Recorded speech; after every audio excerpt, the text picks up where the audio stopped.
All right, stop everything. Isaac and Rebekah are going to be pregnant. Oh, we're going to have a kid. Hey guys, welcome to another episode. Hey guys, welcome to another video. I'm so excited that you're here. I hope your week has been a fabulous, freaking fantastic one. I can't speak. Anyway, we are getting into it. Okay, so this is what's going on. So Abraham has passed away. We have Isaac, who is now married to Rebekah, and Rebekah just so happens to be the niece of Abraham, which, okay, that sounds like they're cousins. That's not good, but they're like pretty almost few and far between. There's a lot going on. But back then, you kind of wanted to keep things in the family. So that's what happened. We're not going to talk about it in that way. So back then, it was actually like considered a thing. It's not anymore. But anyway, back to what we're actually talking about. During this time, Rebekah is actually barren. And if you know anything about Isaac and his whole drama in the family, the fact that Abraham and Sarah couldn't have Isaac for the longest time, and they had Isaac when they were about 100 years old. I'm pretty sure Isaac has probably heard the stories of how it took so long to have him and how he's a blessing from God. And I'm sure knowing that Rebekah, his wife, is barren is a little bit scary. You know what I mean? When you know your parents have had trouble and then now you're having trouble, you're like, uh-oh, is this a thing?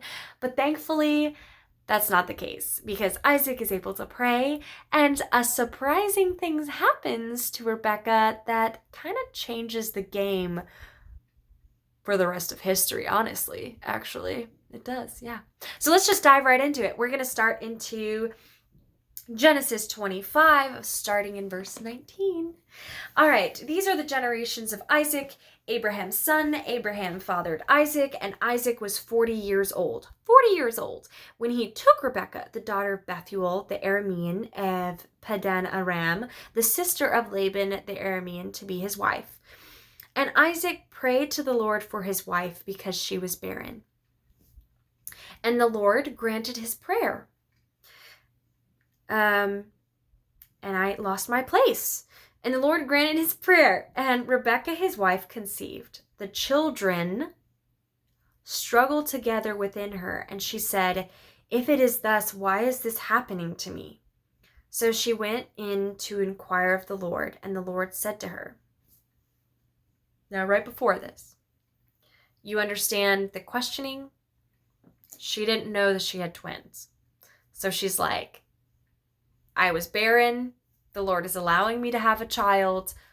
Why am I dealing with issues going on right now? Because they didn't really have, I'm assuming they didn't have really well-known doctors. They didn't know exactly the whole process. It was just a natural process. Things happened. If things happened badly, then it happened badly. If it didn't, it didn't. And so this is an answer to prayer. She probably has been praying for it. Isaac obviously prayed for it. Now all of a sudden she is going to have a child. But now there's just these complications that she's probably feeling in her stomach. Things are going on. What the heck is going on? If God has granted our desires, why are we having these problems? So then she goes to the Lord in prayer and inquires to the Lord. And the Lord said to her, 2 nations are in your womb, and 2 peoples within you shall be divided. The one shall be stronger than the other. The older shall serve the younger. Okay, so this sounds a little bit maybe like a riddle almost when you read it. And I'm sure she's like, I don't really understand what you mean, but okay, I got you. I'm having 2 kids. Honestly, I don't know if it was heard of yet until Rebekah. Because it says in scriptures with all the genealogies and all the names, I don't think they don't ever say twins.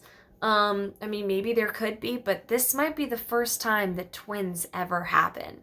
I mean, not ever happen because it happens today, but I'm talking about this might be the first case of twins. So it says older shall serve the younger. Now, I'm just going to leave that be for right now because you guys are going to understand as we continue through the story into the children of Isaac, because then you're going to understand what the Lord is talking about. When her days to give birth were complete, behold, there were twins in her womb. I think I said room. It's kind of like a room, isn't it? The first came out red, all his body like a hairy cloak. So he was like a masculine man. So they called his name Esau.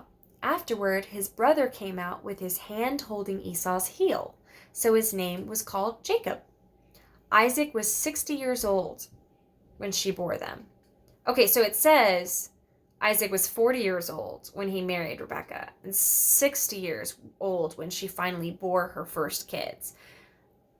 So they did wait 20 years to have kids. So it wasn't like, oh, Isaac prayed and it happened. They waited 20 years to have kids. Can you imagine waiting 20 years to have kids? Huh. Wow. Wow. When the boys grew up, Esau was a skillful hunter, a man of the field, while Jacob was a quiet man, dwelling in tents. Isaac loved Esau because he ate of his game, but Rebekah loved Jacob. So there's obviously a distinction between the two. The one is a little bit more probably rowdy, rambunctious. He's going to go hunt, do the things. So, of course, Isaac is like, yes, let's do that. Let's go hunting. Probably taught his son how to shoot a bow and arrow, that kind of thing.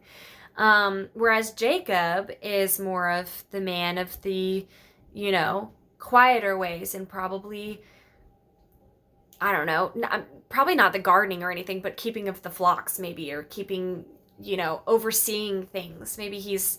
Because we're going to see in the future, I don't want to give too much away, but he's kind of like the brains, and Esau is like the bronze, is what you're going to find out later on. But anyway, I'm going to kind of leave a little bit of suspense as we continue through this process because Esau and Jacob, as brothers, have a trip of a relationship.